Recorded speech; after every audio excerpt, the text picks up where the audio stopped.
నర్సరావుపేట గౌరవ శాసనసభ్యులు డాక్టర్ చెదలవాడ అరవింద్ బాబు Narasaraopet area hospital ని సడన్ గా విజిట్ చేసి ప్రతి ఒక్క పేషెంట్ ని పలకరిస్తూ అక్కడ ఉన్న ప్రతి ఒక్కరితో మాట్లాడుతూ వైద్య సేవలు అడిగి తెలుసుకున్నారు. వైద్యులు మరియు హాస్పిటల్ సిబ్బంది యొక్క పనితీరు ఎలా ఉందో అడిగి తెలుసుకున్నారు. ఏది ఒకటి అడగాలో ప్రతిరోజు వచ్చి ఏరియా హాస్పిటల్ మరియు పాత హాస్పిటల్ విజిట్ చేస్తానని తెలియజేశారు. ప్రతి ఒక్కరి వైద్యం అందేలా చూడాలని, ఎటువంటి ఇబ్బందులు లేకుండా చూడాలని సూపరింటెండెంట్ కి తెలియజేశారు.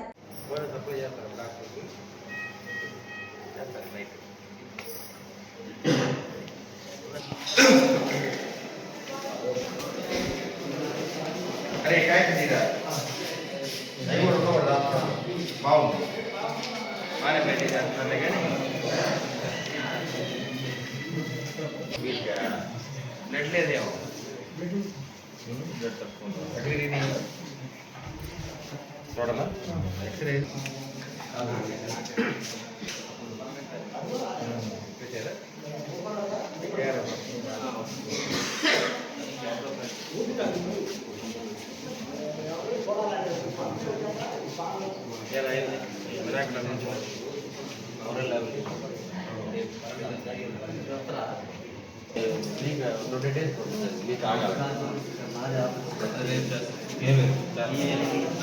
బాధైతే